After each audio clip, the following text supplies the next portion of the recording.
m'inquiète le plus, c'est ce secteur. La rue Saint-Honoré et le palais Égalité. Parce que si les insurgés dévalent sur nous en descendant depuis Saint-Roch... Raison de plus pour agir. Crois-moi, Barras. Pour l'instant, ce n'est qu'une simple émeute. Une simple émeute 25 000 royalistes enragés qui marchent sur la Convention avec l'intention de s'emparer des députés et d'assassiner la République. Tu appelles ça une simple émeute? Quelles sont vos forces? Rappelle-moi ton nom, citoyen. Général Bonaparte, actuellement sans commandement. Ah ouais, Bonaparte. Artilleur, c'est ça? Eh bien, nos forces, ce sont 4 000 hommes au camp des Sablons. Sous les ordres du général Menou.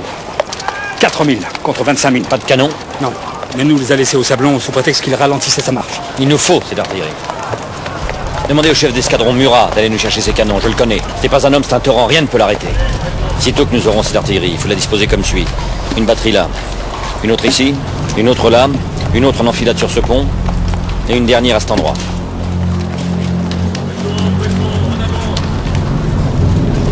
Si le canon arrive, tu reprendras le commandement.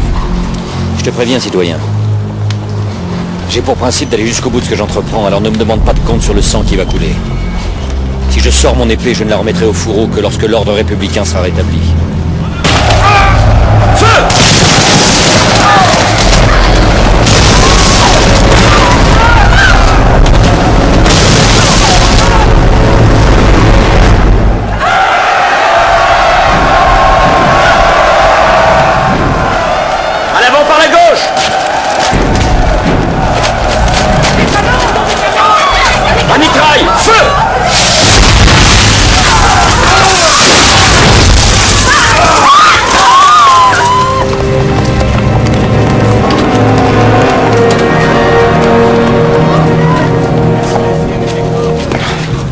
Quel horrible carnage. Je sais, Murat, mais les canons sont faits pour ça, pour la guerre. La guerre? Dans les rues de Paris, contre le peuple français? Les royalistes à coquiner aux ennemis de la nation. Il y a 40 vaisseaux anglais devant Brest. 40 000 Autrichiens aux portes de Strasbourg. Qui attendent que la République soit renversée pour déferler sur la France. Et moi, je suis un général de la République. Et je ne le permettrai pas.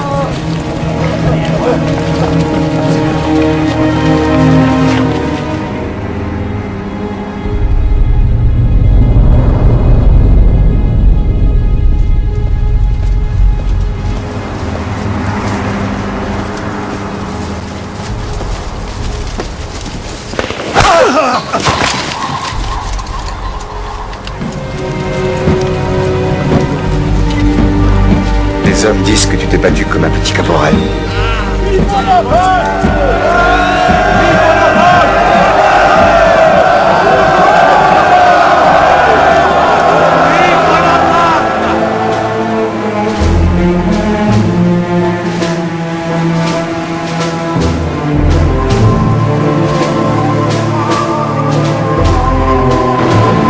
Messieurs, les pyramides. 40 siècles d'histoire nous contemplent.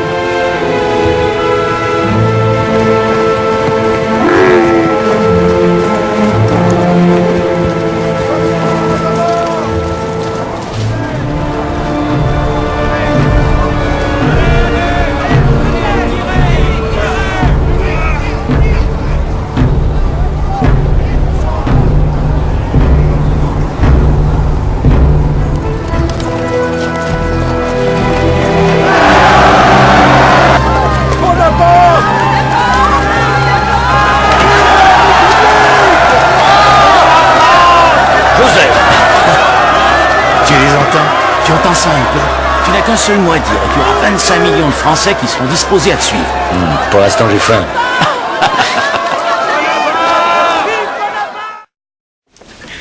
La partie qu'on te propose est audacieuse, Napoléon, mais elle est jouable. Nous nous basons sur deux choses. La première, c'est le dégoût qu'éprouve le peuple pour le gouvernement actuel. La deuxième, c'est que pour ce même peuple, tu fais figure de héros. Tu veux renverser le directoire?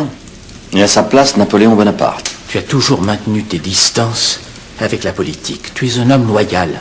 Tu n'as jamais cherché à intriguer. Tu es l'homme que toute la France attend depuis longtemps. La France est dans un tel état de faiblesse qu'il ne supportera pas une nouvelle révolution. Les royalistes en profiteraient. Et qui parle d'une révolution? Les choses se font dans la plus stricte légalité. Il suffira de demander aux députés qu'ils suppriment le directoire et nomment à la place un nouveau gouvernement. composé de 3 hommes irréprochables, Seyès, Roger Ducos et toi. Non, ça peut marcher. C'est possible si on réunit les députés des 2 chambres dans un lieu écarté où l'armée pourra faire pression sur eux sans pour autant déclencher une émeute dans la capitale. Voilà l'idée qui nous manquait. Et avec Murat à la tête des troupes, la situation ne peut pas nous échapper. Que dirais-tu du château de Saint-Cloud? Ce n'est pas trop près de Paris, et c'est très contrôlable. Saint-Cloud me convient parfaitement. Doit-on conclure que tu approuves cette petite affaire dont nous venons de parler? Ce que tu appelles pudiquement une petite affaire, mon cher Joseph, n'est rien d'autre qu'un coup d'État. Nous sommes enfermés là sans rien pouvoir voir ni entendre. Sang-froid, général. Du sang-froid. Pendant que se joue le sort de la France. Et le mien? Le nôtre. Roger Ducos et moi avons autant à perdre que toi. Et si tu es victorieux, tu gagneras plus que nous. Non, pas du tout. Une fois élus, nous assurerons le pouvoir tous les 3. C'est entendu comme ça, je n'ai qu'une parole. Tu n'as qu'une seule parole? Oui. Général, j'arrive à l'instant du pavillon de l'orangerie. Les choses ne semblent pas exactement se passer de la façon dont vous l'espériez. Si mon frère n'est pas capable de se faire obéir de ces gens-là, à quoi ça me sert qu'ils soient leur président? Leur président, pas leur général. Les députés, ça ne se manœuvre pas avec autant de facilité qu'un régiment. C'est ce que nous allons voir. Soldats, avec moi! Citoyens représentants, je vous informe que votre sécurité n'est plus garantie à l'intérieur de cette enceinte. Et je vous ordonne de quitter ce lieu sous la protection de l'armée. Grenadiers, en avant! Tout le monde, dehors! Les députés ont dissous le directoire. Ils créent à sa place une commission consulaire exécutive composée du général Bonaparte et des citoyens Seyès et Roger Ducos. Tous 3 porteront le titre de consul de la République française. Le décret prend effet immédiatement. Officiers, faites présenter les armes au consul de la République. Présentez vos ordres! Vive Bonaparte!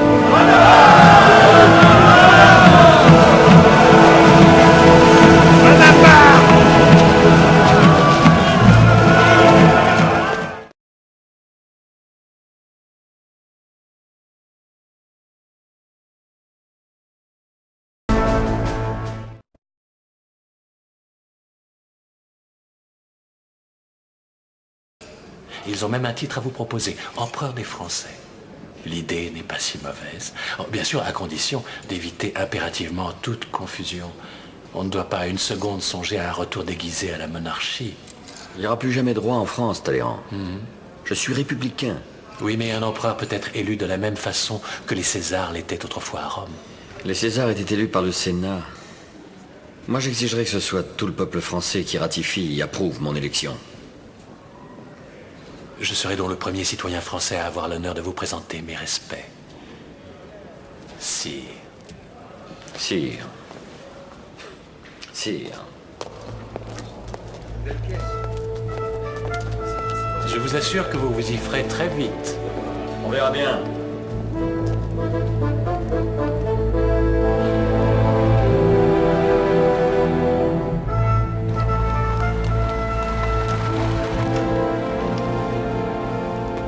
Les résultats du plébiscite, un triomphe. Personne ne pourra contester que les Français t'ont voulu comme empereur et qu'ils souhaitent que... Qu'est-ce que tu fais? Ça me semble évident, je corrige ce qui ne va pas. Mais c'est illégal et surtout inutile. Tu obtiens près de 3 millions de oui contre à peine 2500 non. Que veux-tu de mieux? Il n'y a pas que le résultat qui compte, Lucien. La façon dont les votes sont répartis est au moins aussi importante. Or, la participation des armées est très décevante. 130 000 votes seulement, c'est insuffisant. 450 000. Le monde saura que mes soldats se sont déplacés en masse pour me porter leur suffrage. Ça fera peut-être réfléchir les puissances que les Anglais veulent liguer contre nous. Tiens, apporte ça au Sénat et dis-leur bien que ce sont mes chiffres qui devront être proclamés officiellement. Je persiste à penser que la vérité... Quelle vérité? Et tu n'as pas encore compris que le pouvoir, c'est avant tout l'apparence. Allez, va porter ça au Sénat. Mon sacre. Ça sera le 2 décembre à Notre-Dame de Paris, avec la bénédiction du pape. Le pape? Tu veux faire venir le pape ici? Mais tu ne te rends pas compte de ce que tu dis, Napoléon. Tu peux aller à Rome pour voir le pape et il te donnera sa bénédiction. Mais il ne viendra jamais ici pour toi. Il viendra. Il me doit beaucoup. Je fais entièrement redécorer la cathédrale. Mon idée est de transformer Notre-Dame en temple gréco-romain. C'est-à-dire païen? Non, c'est-à-dire grandiose. Dites-moi, Isabelle, est-ce que ne m'avez pas représenté plus petit que Monsieur de Talleyrand? C'est-à-dire, sire, que j'ai cru bon de respecter les proportions de la nature. Ce n'est pas la nature, monsieur, qui détermine la grandeur des hommes, c'est leur destin. Bien, sire. Vous vous tiendrez ici. Et vous, vous serez là-bas. Je crains de ne pas avoir le bras assez long. Assez long pour quoi faire? Pour poser la couronne sur votre tête. Vous n'aurez pas cette peine. J'ai prévu de me couronner moi-même. Alors pourquoi suis-je venu ici? Pour bénir mon règne. Posez la couronne sur votre front si telle est votre volonté. Et moi, je prierai, afin que jamais elle ne soit trop lourde à porter.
Fort bien rendu la physionomie du pape. On dirait qu'il est assis là, sur son fauteuil, avec défense d'en bouger. Comme il a l'air de s'ennuyer, le pauvre. Placé où il était, il ne pouvait voir que le dos de votre manteau. Et oui, ma mère? Nulle part, sire. Madame, votre mère ayant préféré ne pas assister à la cérémonie, je n'ai pas cru devoir... Je n'ai pas supporté devoir glorifier Joséphine. Querelle de chatte. Mais la postérité ne comprendrait pas son absence en un pareil moment. Là, David. Vous allez la peindre là, au milieu des tribunes. Hein. Je compte sur vous pour qu'elle soit bien en vue. Faites-lui une robe magnifique. Et veillez à ce qu'elle ait l'air radieuse. Sire, je ne sais pas si madame votre mère appréciera. Elle commencera par être furieuse. Elle a un caractère très entier, comme tout le reste de la famille, d'ailleurs. Avec le temps, elle me sera reconnaissante de lui avoir évité de passer pour une personne à l'esprit étriqué et mesquin. Voilà. Très beau, David. Ça sera très beau.